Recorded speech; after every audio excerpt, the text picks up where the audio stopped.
Morning everyone, walking up the road as usual here, and it's Friday morning, September the 12th here in the Philippines, specifically Sabang, Palawan. It's where we're at, walking up the road to Cabayagan this morning. Don't know if I'll get all the way there, but that's my intentions. Thought I'd talk about a topic I'm really passionate about anymore with my health problems I've had, which if you've followed my channel for any length of time, periodically I do a health update or things that I think about or have experimented with, because I'm not really a doctor's person or a drugs person, and the reason being, I'll explain that. My theory or concept is you're not sick or you don't have some issue because you're short, let's say ibuprofen or methylene blue or things that people commonly may take or something. You're deficient a mineral, essential nutrient, amino acid, different things. You're deficient in your diet. Maybe you need more meat, maybe more of something, and also less of something. So maybe you enjoy beer and cigarette and eat cake or something, and maybe that's not so good for you.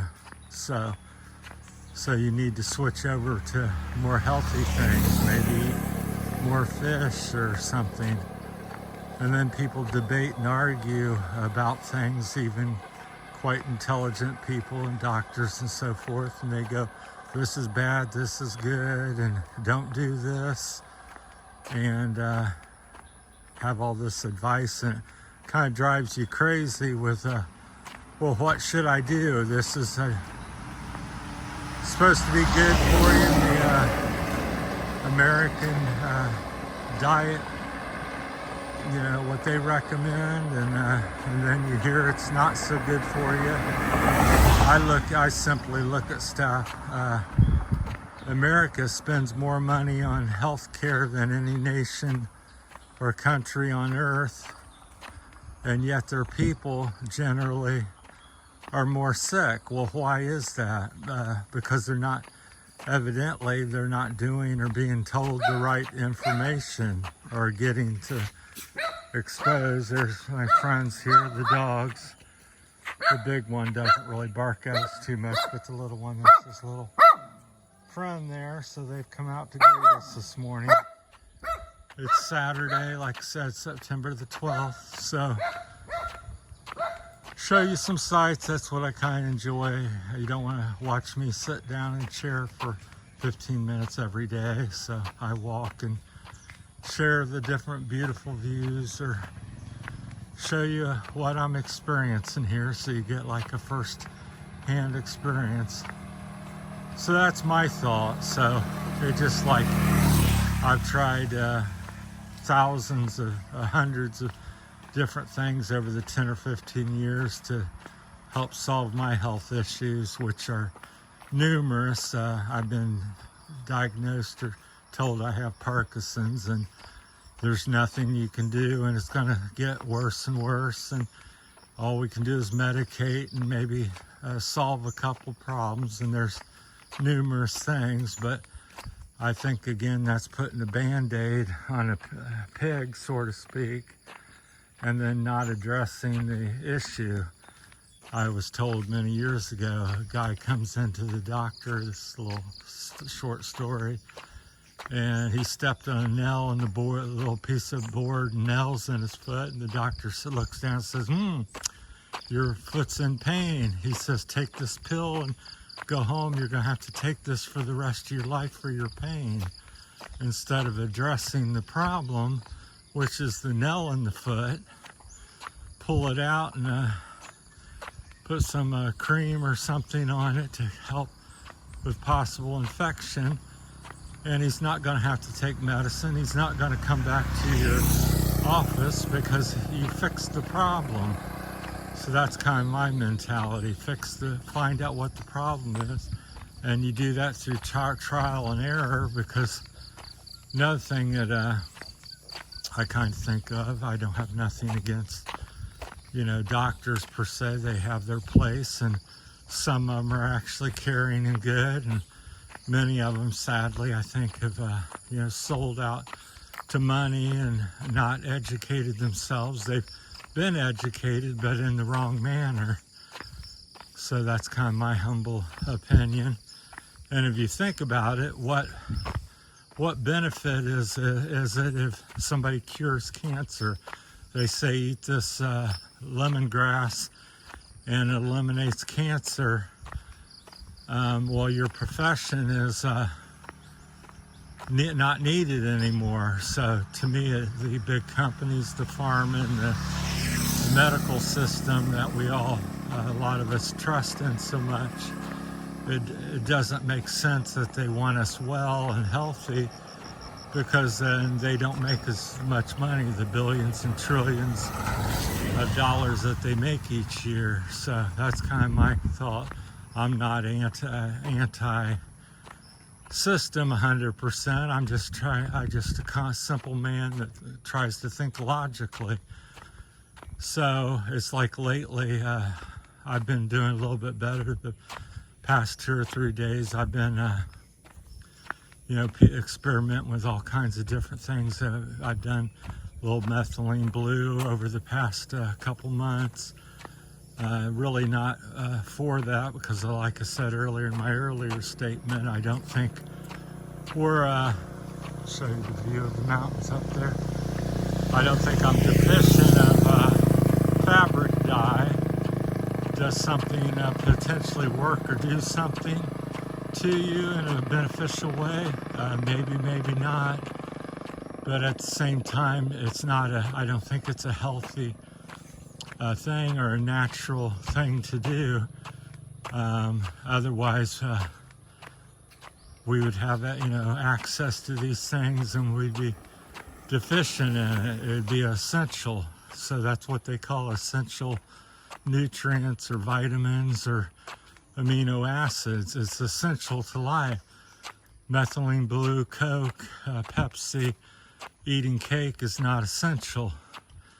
It may taste good and we may enjoy it, but it's not essential to life.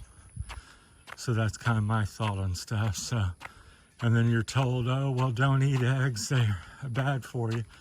Well, I've eaten 10, 20 a day for many years, and I'm not necessarily dead from it or grown a third leg or third eye. So, and then lately I've been experimenting with iodine. I've researched that and pretty thoroughly watched hundreds of hours of information read and videos of different people's opinion. Of course you get, well, it's dangerous, don't take too much, don't do that, oh, you need a bunch of it. So, but I've been very sick. I'm walking up the mountain here, so pardon the breathing, and then it's about 8 kilometer to walk to do. So I've been experimenting with anywhere from 3 drops or 3 or 4 millimeters of to 100 or 150 of it. I haven't killed over yet, but it's like everything else, experiment.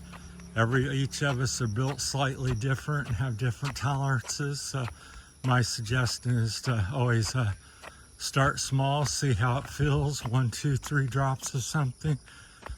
See how that goes. Next day, if you didn't get much out of it or something, then maybe take 3 or 4 drops and so forth.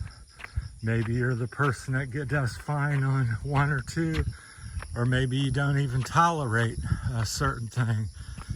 But so many of us, so-and-so, Terry says, take 20 drops. Well, that may work for some, may not work for others, or it may work for most people, but So experiment and be your own best health practitioner.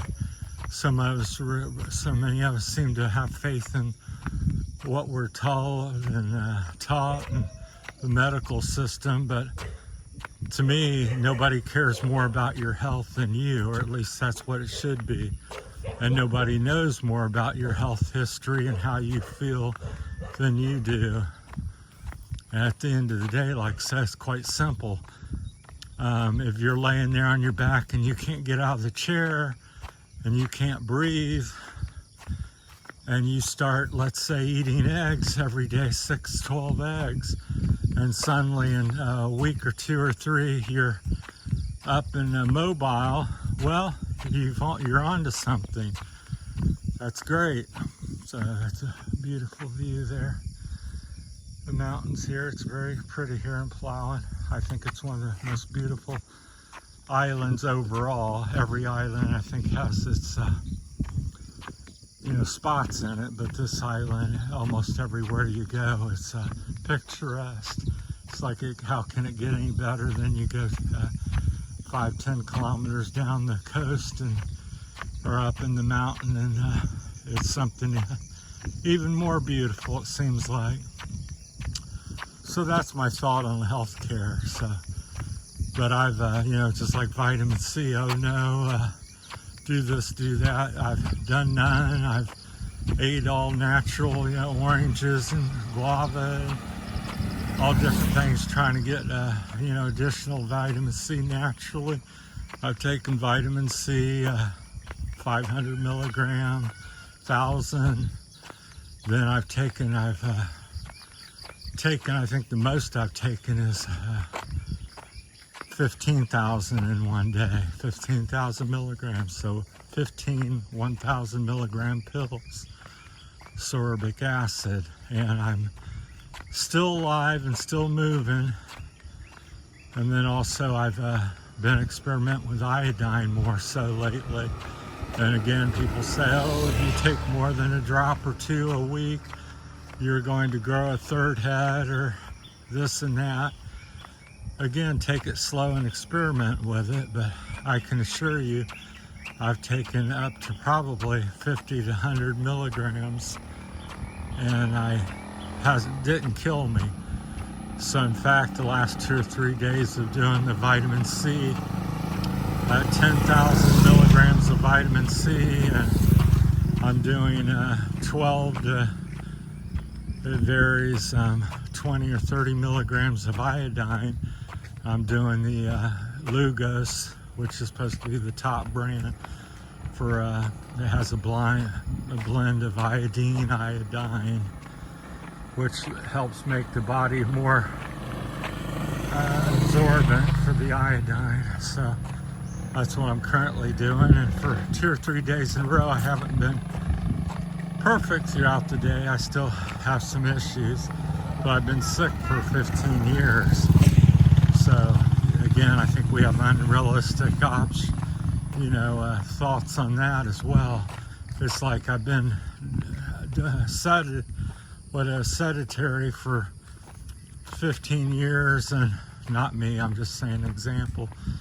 And I went to the gym and worked out really hard yesterday, but I didn't lose a pound, and I'm sore and it's painful. Well, you have to do things for many days, many weeks, many months to acclimate and really see if something's effective.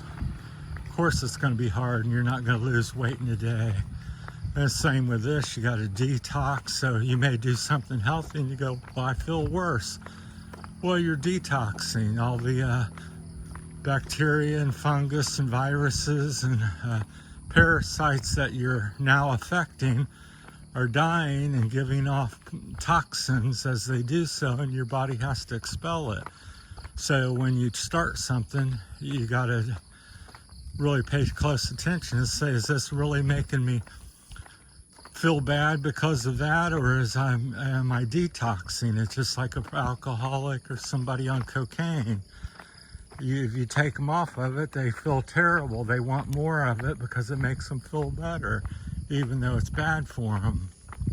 So it's the exact same type of thing. So that's my time, and I'll be making little updates. I'm pretty passionate about it anymore because I'm looking for answers and cures to Parkinson's, cancer, the whole mental stuff. So I've been sleeping better the past 2 or 3 nights with a regimen I'm doing, which is heavy vitamin C and iodine, and I'm told, or I was mixing them, but now I alternate. I may like iodine in the morning for up to 6 hours, and then around noon I switch to vitamin C the rest of the day.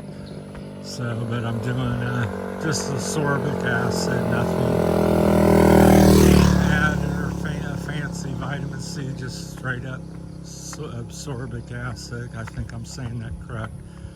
And I've doing the Lugos iodine. So look into that, give that a try. This seems to be doing something for me. Again, it's very early, so I'll keep you informed on that. But I've purchased $3,000 to $5,000, probably $5,000 worth of products over the last 10 years. If you can name it, I've probably done it.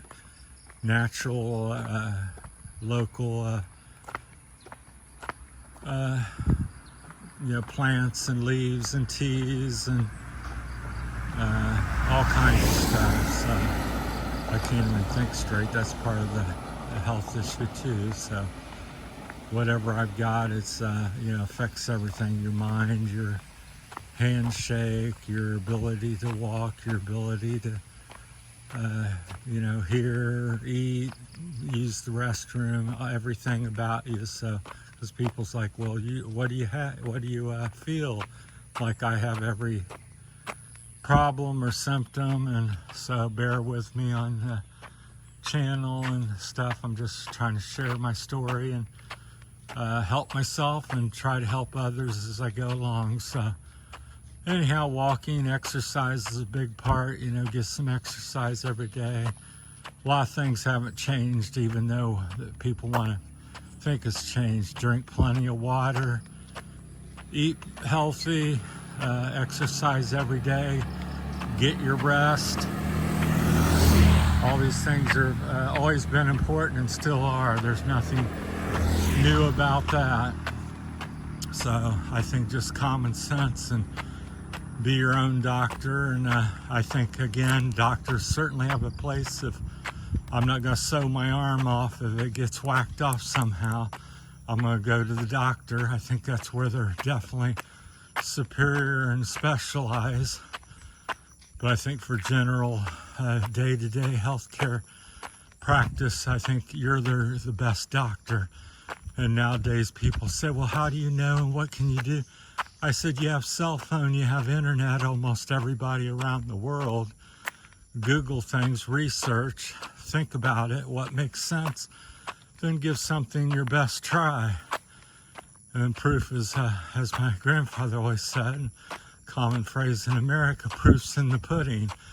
Or if it quacks like a duck and looks like a duck, it must be a duck. So that's my time. Sorry for going so long. Thanks for watching. We just walked up this fairly substantial hill, so we're about halfway to Cabagon, so I'm gonna probably do the distance today. So not too bad for a person that was barely getting out of bed for a while for the past few weeks. All right, thanks for watching, everybody. Appreciate it. Take care. Thank you. Have a great weekend.